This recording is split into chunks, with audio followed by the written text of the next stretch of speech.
Federalist No. 12, The Utility of the Union in Respect to Revenue.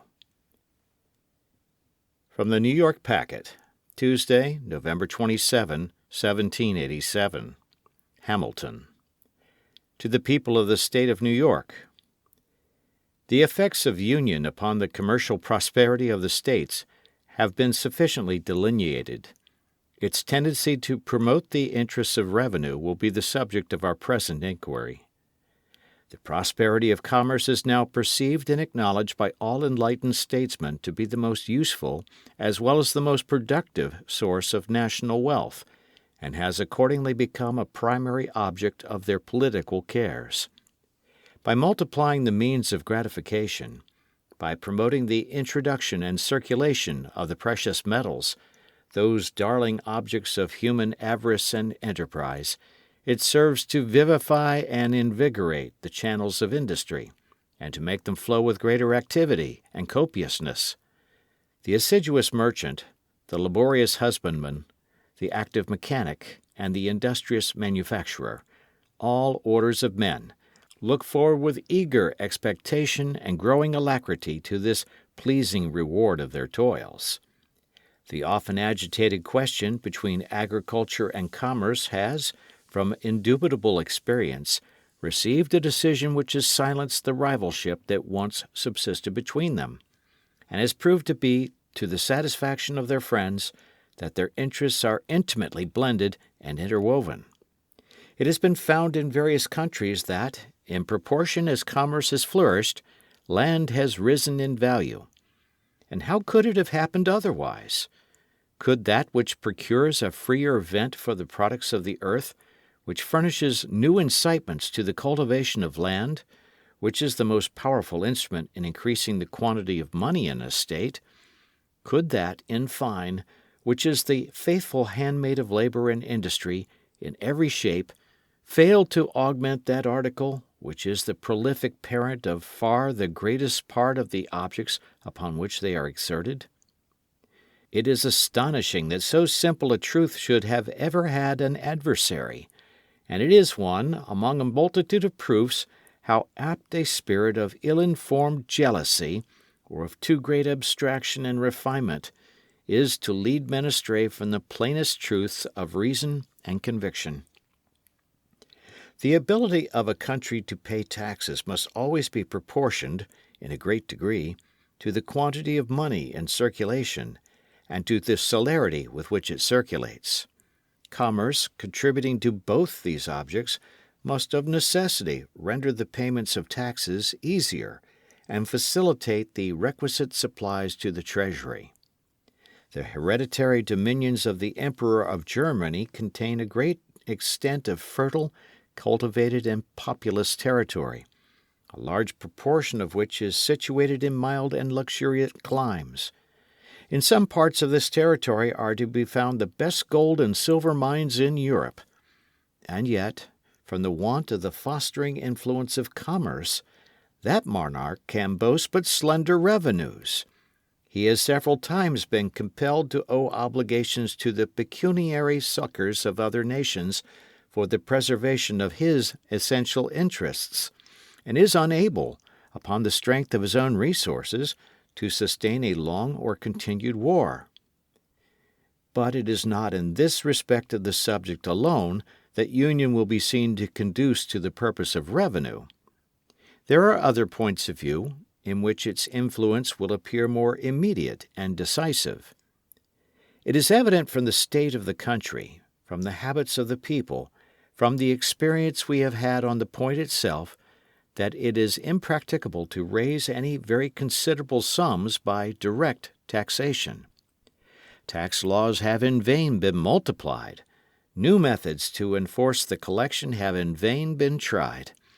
The public expectation has been uniformly disappointed, and the treasuries of the states have remained empty. The popular system of administration inherent in the nature of popular government, coinciding with the real scarcity of money incident to a languid and mutilated state of trade, has hitherto defeated every experiment for extensive collections, and has at length taught the different legislatures the folly of attempting them. No person acquainted with what happens in other countries will be surprised at this circumstance. In so opulent a nation as that of Britain, where direct taxes from superior wealth must be much more tolerable, and from the vigor of the government much more practicable than in America, far the greatest part of the national revenue is derived from taxes of the indirect kind, from imposts, and from excises. Duties on imported articles form a large branch of this latter description. In America, it is evident that we must a long time depend for the means of revenue chiefly on such duties. In most parts of it, excises must be confined within a narrow compass. The genius of the people will ill brook the inquisitive and peremptory spirit of excise laws. The pockets of the farmers, on the other hand, will reluctantly yield but scanty supplies in the unwelcome shape of impositions on their houses and lands, and personal property is too precarious and invisible a fund to be laid hold of in any other way than by the imperceptible agency of taxes on consumption. If these remarks have any foundation, that state of things which will best enable us to improve and extend so valuable a resource must be best adapted to our political welfare. And it cannot admit of a serious doubt that this state of things must rest on the basis of a general union. As far as this would be conducive to the interests of commerce, so far it must tend to the extension of the revenue to be drawn from that source. As far as it would contribute to rendering regulations for the collection of the duties more simple and efficacious, so far it must serve to answer the purposes of making the same rate of duties more productive, and of putting it into the power of the government to increase the rate without prejudice to trade. The relative situation of these states, the number of rivers with which they are intersected, and of bays that wash their shores, the facility of communication in every direction, the affinity of language and manners, the familiar habits of intercourse, all these are circumstances that would conspire to render an illicit trade between them a matter of little difficulty, and would ensure frequent evasions of the commercial regulations of each other. The separate states or confederacies would be necessitated by mutual jealousy to avoid the temptations to that kind of trade by the lowness of their duties. The temper of our governments for a long time to come would not permit those rigorous precautions by which the European nations guard the avenues into their respective countries, as well by land as by water, and which even there are found insufficient obstacles to the adventurous stratagems of avarice. In France there is an army of patrols, as they are called, constantly employed to secure their fiscal regulations against the inroads of the dealers in contraband trade. Mr. Necker computes the number of these patrols at upwards of 20,000. This shows the immense difficulty in preventing that species of traffic where there is an inland communication, and places in a strong light the disadvantages with which the collection of duties in this country would be encumbered, if by disunion the states should be placed in a situation, with respect to each other, resembling that of France with respect to her neighbors.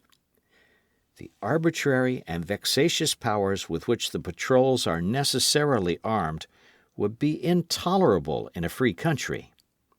If, on the contrary, there be but one government pervading all the states, there will be, as to the principal part of our commerce, but one side to guard, the Atlantic coast. Vessels arriving directly from foreign countries, laden with valuable cargoes, would rarely choose to hazard themselves to the complicated and critical perils which would attend attempts to unlade prior to their coming into port. They would have to dread both the dangers of the coast and of detection, as well after as before their arrival at the place of their final destination. An ordinary degree of vigilance would be competent to the prevention of any material infractions upon the rights of the revenue. A few armed vessels, judiciously stationed at the entrances of our ports, might at a small expense be made useful sentinels of the laws. And the government having the same interest to provide against violations everywhere, the cooperation of its measures in each state would have a powerful tendency to render them effectual. Here also we should preserve by union an advantage which nature holds out to us, and which would be relinquished by separation. The United States lie at a great distance from Europe, and at a considerable distance from all other places with which they would have extensive connections of foreign trade.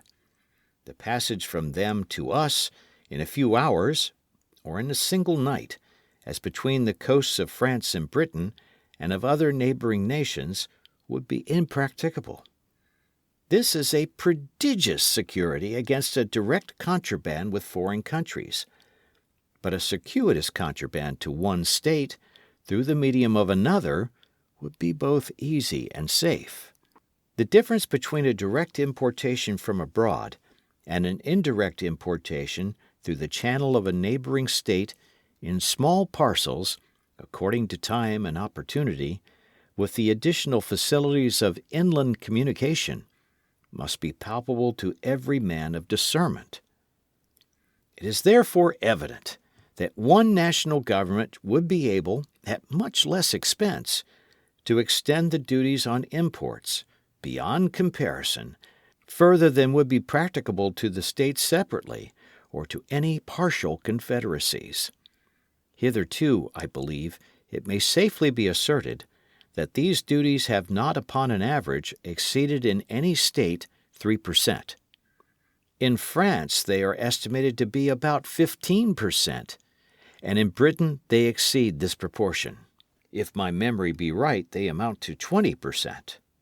There seems to be nothing to hinder their being increased in this country to at least treble their present amount. The single article of ardent spirits under federal regulation might be made to furnish a considerable revenue.